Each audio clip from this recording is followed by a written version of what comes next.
everyone, it's Melanie. Last year I decided that I would like to make a quilt. I've never made a quilt before and I picked what looked like the most complicated quilt I've ever seen. But what appealed to me most is the use of floral, scrappy fabrics, and boy do I have enough of those. So I've fallen in love with this Gosling quilt, and I'm sure a lot of you are already familiar with it. I'll leave the details below if you're not. Last year I purchased the pattern from Beck at So Be, and I also purchased the acrylic templates to go with it, along with a few other pieces.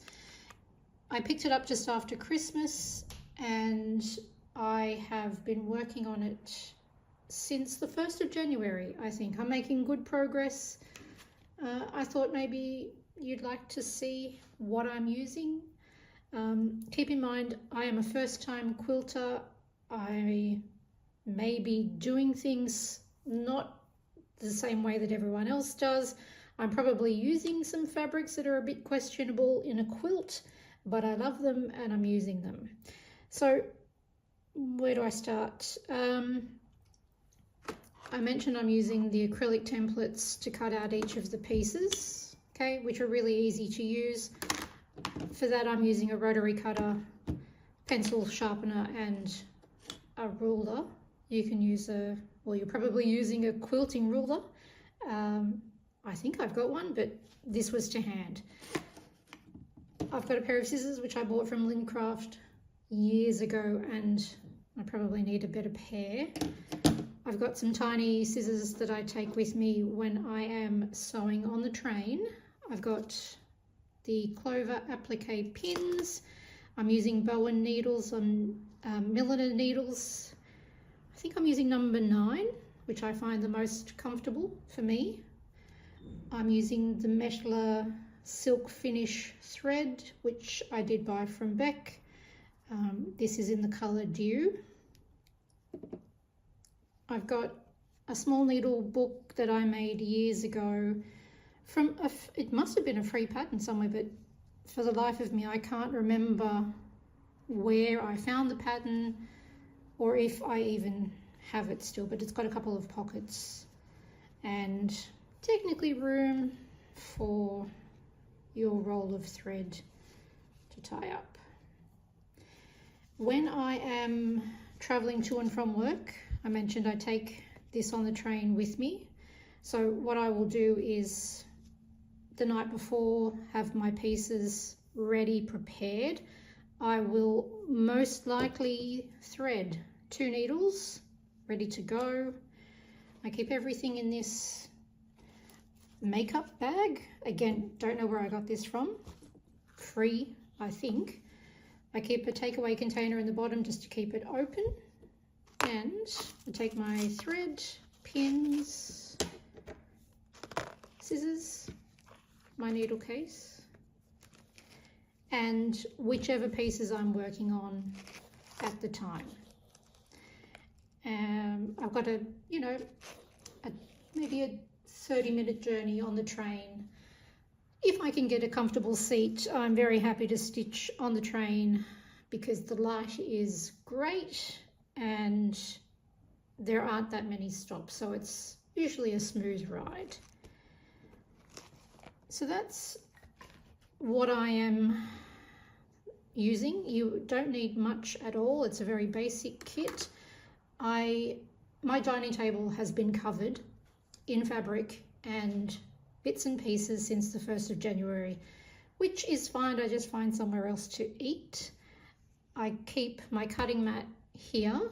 I also use, one other thing is a sandpaper board, which I made myself by just gluing a sheet of fine sandpaper to the back of, to the front of a clipboard that I got from Kmart. I think the clipboard was $2. The pack of sandpaper was a few dollars, so quite an easy and affordable way to make a sandpaper board. I glued the sheet down with PVA. Probably used too much because it's a bit wrinkly up here, but it does the job. Again, first time I've ever used this, so I don't know how it compares to a commercially purchased sandpaper board, but I think it gets the job done.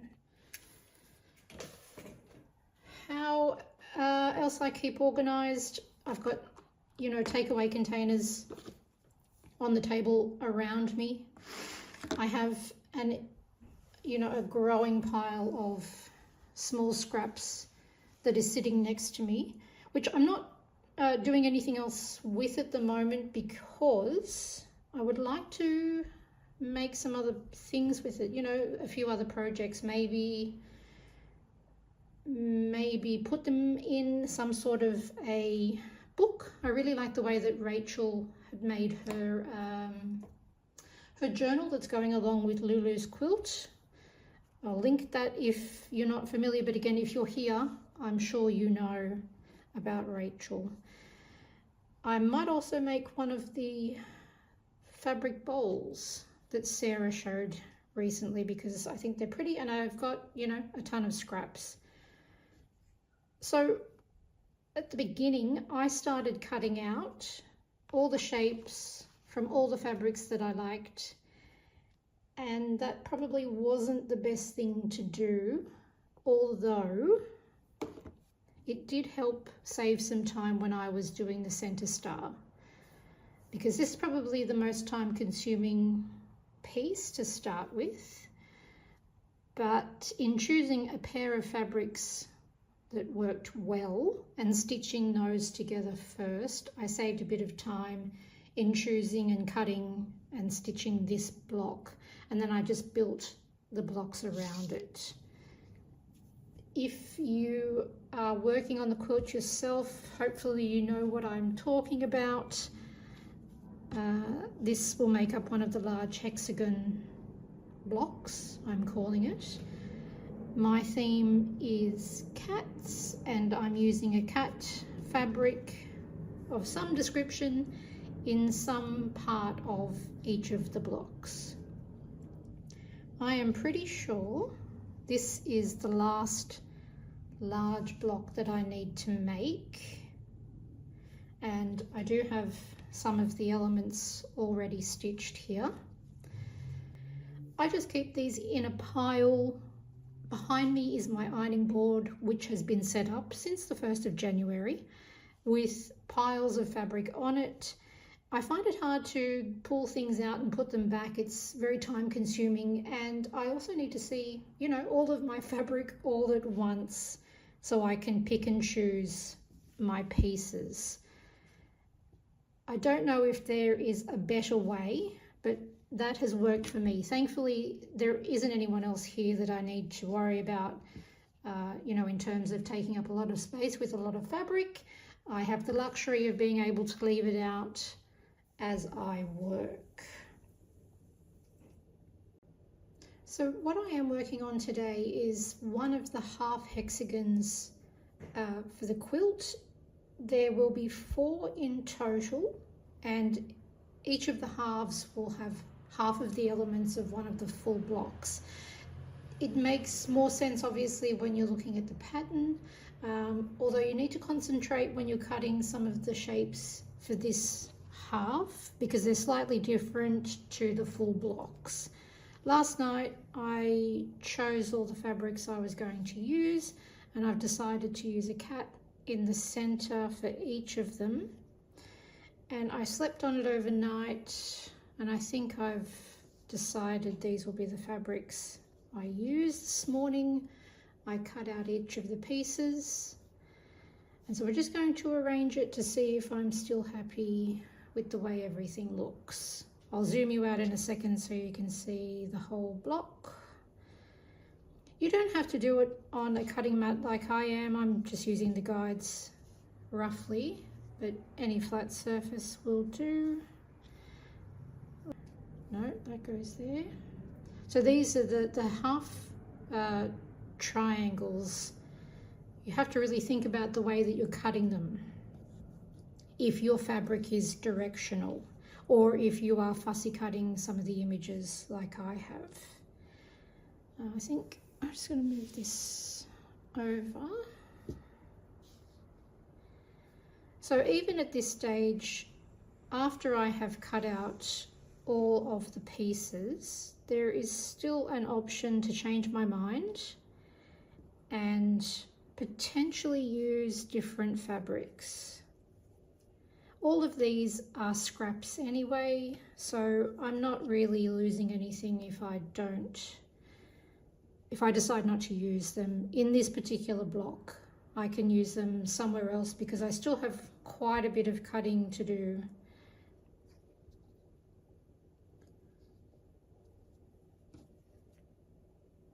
I'm just trying to remember where I put each of these pieces.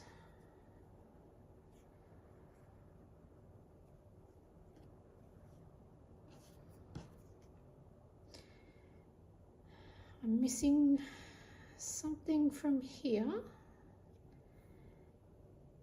and something from here, which it's possible I've actually picked it up along with the scraps, and it might be in this pile here somewhere. I'm going to look for it and I'll be back. Okay, I found it. It was sitting under one of the other pieces that I cut. I can't zoom you out, so I'm just going to swing you down and show you this piece. So when I said that you need to pay attention to the way you're cutting the half triangles for the half hexagon, this is what I mean. I cut this one to go down here, thinking I was cutting this shape, tried to fix it, ended up cutting it wrong again, so that doesn't work, and then finally got my brain to cut it correctly. So now that sits there. I don't know why I have so much trouble cutting these ones in particular, but just pay attention to when you're cutting. Thankfully, this is just scrap cheap fabric, so I'm not wasting anything, or it's not as heartbreaking as if I paid a lot of money for it. But if you only have tiny scraps left, just be mindful. The other thing is I realized I hadn't cut one of the triangles, so I did that. The whole time I have had this fabric, I thought this was the right side, and I thought it was a bit too bold or dark for this quilt, but then I realized I think this is actually the right side of the fabric. So I will look at this fabric differently now, and I think it might work. I'm just going to swing you up here. I think it might work there. So I'm sorry I can't show you the whole half block at once. The next step here will be to iron each of these pieces if they need it. Look, I probably should have ironed this before I cut them, but I'm too lazy, so I didn't. And I'm sure there are quilters out there who will be yelling at me for doing that, because you get obviously a more accurate cut if you iron your fabric first, but I'm just going to go with it. So I will take a photo of the pieces in this position.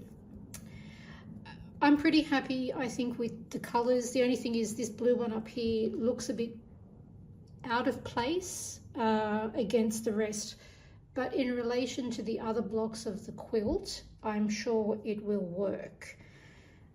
I'm looking for balance, you know, lights and darks, brights, muted colors. I think I'm pretty happy with what I've chosen. I'll take a photo. I may leave it for a bit because there's still an opportunity to change some of the fabrics if I don't like them. In this particular block, if you have directional images like the ones that I've cut out here, and again, I think this came from a scrap from the sewing basket. It has a small shelf with a little plate on it. think about maybe the direction it sits. I might have been able to cut that a bit better, but again, in the overall quilt you won't notice those details. Here are a couple of the finished blocks that I mentioned.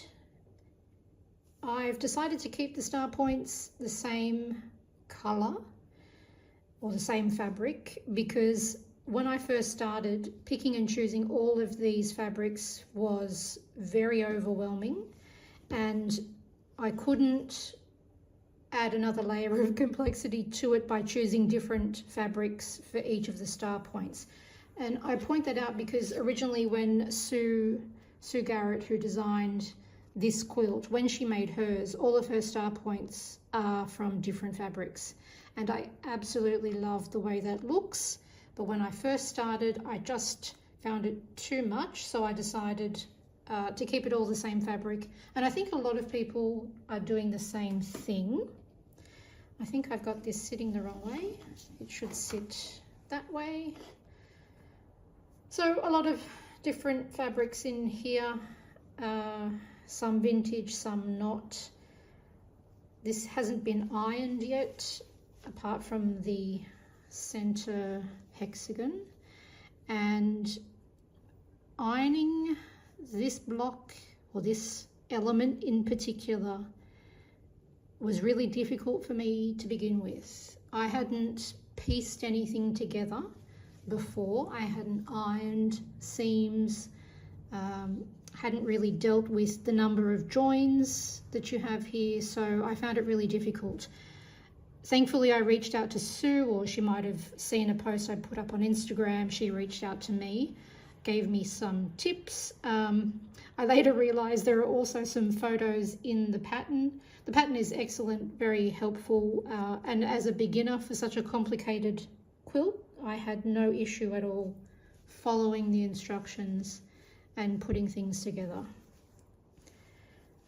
I've watched a couple of videos since that helped me understand how to piece things, how to piece the elements, how to iron the elements, and I'll try to link those below. So that's the back, unironed except for the middle bit here. What I've been doing is kind of just ironing from the front. I don't know if that's the best thing to do, but that's what I'm doing so far. Here is another block which is again the wrong way. This one has been ironed, it's sitting a little flatter. Here are my kitties on this one.